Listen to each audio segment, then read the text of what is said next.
Ditlantas Polda Metro Jaya melakukan pembatasan mobilitas warga di 10 ruas jalan yang ada di Jakarta di masa pemberlakuan pembatasan kegiatan masyarakat PPKM berskala mikro. Pemberlakuan itu dimulai pukul 21.00 hingga 04.00 waktu Indonesia Barat dan berlaku mulai malam tadi. Kabid Humas Polda Metro Jaya Kombes Yusri Yunus mengatakan kebijakan itu diambil karena berdasarkan data per minggu, jumlah kasus positif COVID-19 harian di DKI Jakarta bertambah 5.582 orang. Sementara Dirlantas Polda Metro Jaya Kombes Sambodo Purnomo Yugo menuturkan pembatasan mobilitas di 10 ruas jalan itu dilakukan karena selama ini terpantau kerap terjadi pelanggaran di 10 ruas jalan tersebut. Yang pertama adalah penghuni. Jadi kalau dia tinggalnya di kawasan Kemang di sana, tentu tinggal menyampaikan saja pada petugas, Pak, saya tinggal di dalam sana, tentu akan kita perbolehkan untuk lewat. Yang kedua, kalau ada di dalam misalnya ada apotik, ada rumah sakit dan sebagainya, tentu masih diperbolehkan. Yang berikutnya adalah hotel. Ya, kalau di kawasan-kawasan yang kita tutup, misalnya Jalan Sabang itu ada 2 atau 3 hotel, masih boleh. Di Cikini itu masih ada beberapa hotel, tentu masih boleh.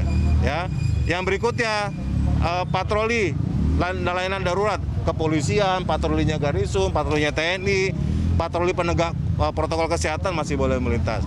Termasuk juga teman-teman dari misalnya ojol, Pak, saya mau ngantar paket atau mengantar makanan ke dalam, tentu dengan menunjukkan, Pak, alamat saya di sini, lewatnya sini, tentu masih kita perbolehkan. Ada beberapa pengecualian terkait penerapan kebijakan pembatasan mobilitas ini. Pengecualian itu berlaku bagi penghuni berkaitan dengan fasilitas kesehatan seperti ambulan, rumah sakit, hingga apotik. Jangka waktu pemberlakuan kebijakan itu bersifat situasional, artinya melihat bagaimana tingkat kepatuhan masyarakat dan laju penyebaran COVID-19 di ibu kota.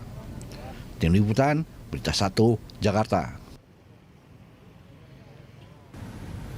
Ya, DKI batasi mobilitas malam hari. Itulah tema dialog kita pagi ini. Seperti apa pembatasan mobilitas malam hari dan seperti apa aturan tersebut? Untuk membahasnya kita sudah terhubung dengan Dirlantas Polda Metro Jaya Kombes Sambodo Purnomo Yogo. Selamat pagi Pak Sambodo. Iya, selamat pagi Mbak. Baik, terima kasih sudah bersama kami Pak. Ini pembatasan mobilitas sudah dimulai sejak malam tadi. Apa sebenarnya pertimbangan melakukan pembatasan tersebut yang dimulai pukul 21 waktu Indonesia Barat? Ya, pertama tentu kita berdasarkan data yang menyatakan bahwa memang angka COVID-19 di Jakarta ini dalam beberapa hari terakhir ini memang terus mencapai puncaknya dan terus meningkat melebihi dari rata-rata bahkan di awal pandemi. Dan salah satu penyebab tingginya angka COVID di Jakarta adalah kita melihat masih tingginya mobilitas penduduk di beberapa kawasan-kawasan. Nah, 10 kawasan ini adalah kawasan atau ruas jalan yang memang selama ini kita tenggarai itu sering terjadi pelanggaran protokol kesehatan maupun pelanggaran terkait dengan aturan-aturan, mulai dari misalnya jam buka operasional dan sebagainya. Nah, 10 kawasan itu adalah yang pertama kawasan di seputaran Bulungan Mahakam. Yang kedua adalah kawasan Kemang, mulai dari Prapanca Kemang, pertigaan itu sampai dari McDonald sampai dengan ke Jalan Kemang Selatan 12. Kalau Bulungan Mahakam itu mulai dari TL Bulungan, Bundaran Bulungan sampai dengan Mahakam. Kemudian yang ketiga kawasan Jalan Gunawarman, Suryo, Senopati dan SCBD. Kemudian yang keempat itu kawasan Jalan Asia Afrika, mulai dari pertigaan Asia Afrika dekat Hotel Fairmont sampai dengan Bundaran Mustopo depan Senan City.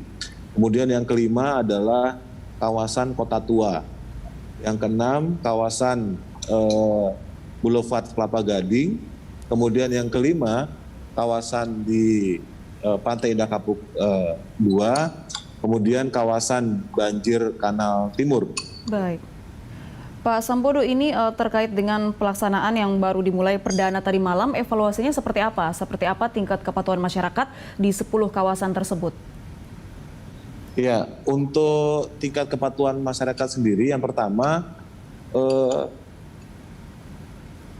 pelaksanaan tadi malam itu berjalan dengan cukup kondusif, lancar dan tertib, dan masyarakat sendiri patuh kepada pembatasan mobilitas tersebut. Hal ini terlihat dari tidak begitu banyak juga kemudian masyarakat yang mengajukan untuk melewati jalur tersebut.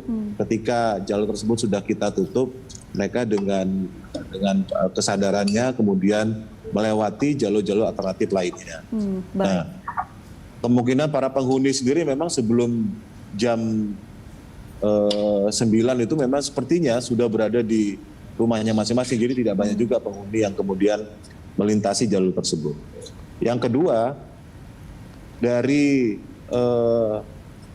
pelaksanaannya kita melihat bahwa di ruas jalan atau di kawasan yang kita laksanakan pembatasan mobilitas tadi malam itu memang terjadi perubahan situasi.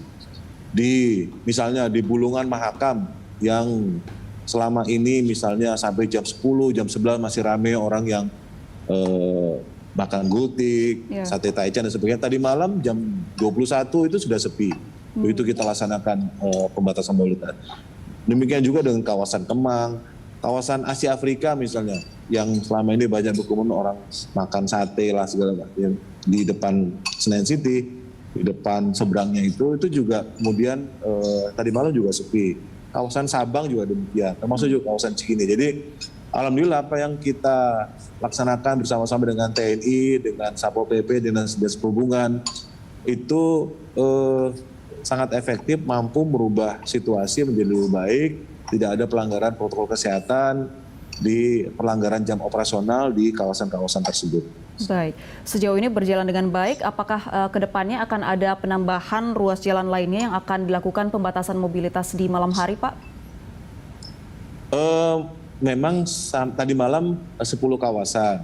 Nah ini begitu melihat tadi malam cukup efektif, ada juga dari beberapa pemerintah tingkat 2 seperti Jakarta Pusat, kemudian termasuk juga daerah-daerah penyangga seperti Bekasi, Depok, itu kemudian juga mengajukan kepada kami untuk melakukan hal yang serupa di lokasi masing-masing dan termasuk juga menambah wilayah penutupan kawasan pembatasan mobilitas tersebut. Baik. Tapi tentu saja nanti kita akan kaji terlebih dahulu karena memang harus dikaji apakah ada jalur alternatifnya yang melewati jalur tersebut sehingga kemudian tidak stuck gitu ya, tidak ada jalur alternatifnya. Kemudian yang kedua tentu sebelum kita laksanakan, kita tambah, tentu ini perlu disosialisasikan kepada masyarakat. Ya. Termasuk bisa saja karena tadi malam sudah keluar aturan bahwa jam buka operasional hanya sampai jam 20.00. Bisa saja malam ini kita mulai lebih awal, karena kemarin jam 21 mungkin nanti malam bisa jadi jam 20.00. Tapi tentu ini nanti akan kita kaji terlebih dahulu bersama stakeholder terkait dan setelah itu nanti akan kita sosialisasikan kembali kepada masyarakat. Baik, dengan perubahan jam operasionalnya ini. Dengan dimulainya pembatasan mobilitas pukul 21 dan juga rencananya jika bisa dimulai lebih awal pukul 20 ini akan dilakukan, apakah ini juga akan beriringan dengan melakukan penyisiran untuk mendisiplinkan atau mensosialisasikan kepada tempat-tempat yang kerap menjadi tempat rawan kerumunan seperti kafe dan juga restoran, Pak? Ya, tentu ini berjalan paralel seiringan. Jadi di kawasan itu kemudian kita laksanakan pembatasan. Nah, di tengahnya itu ada petugas dari Satpol PP, dari TNI, dari Polri yang kemudian melaksanakan patroli untuk melihat kepatuhan pada jam operasional misalnya. Atau karena memang aturan kan jam 9 sudah tutup tadi malam ya. Mungkin hari ini jam 8. Nah, paling tidak mereka sudah diimbau untuk segera last order atau misalnya membayar close bill, pembayaran dan sebagainya sehingga pukul 21.00 betul-betul kawasan tersebut sudah tutup, sudah clear dan para pengunjung sudah bisa kembali gitu. Baik. Jadi kami paralel tidak hanya membatasi saja, tapi di tengahnya itu dalam kawasan juga ada petugas yang melaksanakan himbauan dan patroli. Baik, Pak Sambodo, tadi Anda sempat menyebutkan ada permintaan dari wilayah lain seperti di Depok yang ingin juga melakukan pembatasan mobilitas. Nah, ini mungkin tantangan apa yang akan dihadapi ke depannya mengingat banyak daerah-daerah yang padat dengan pemukiman penduduk, Pak? Ya itu tadi, tentu daerah-daerah tersebut pertama harus dilihat bahwa memang ada jalur alternatifnya. Gitu. Jadi jangan sampai itu tidak ada jalur alternatifnya, begitu kita tutup nanti menimbulkan kemacetan di mana-mana. Jadi malah nanti timbul kerumunan. Jadi tetap yang pertama harus ada jalur alternatifnya dan pengalian arusnya. Nah yang kedua tentu memang berdasarkan pertimbangan daerah-daerah tersebutlah yang memang sering terjadi pelanggaran protokol kesehatan. Yang ketiga tentu ini harus disosialisasikan kepada masyarakat, baru kemudian bisa kita implementasikan, kita operasionalkan. Baik, Pak Sambodo, kita akan lanjutkan pembicaraan kita usai jeda. Pemirsa jangan kemana-mana, Morning Talk akan segera kembali.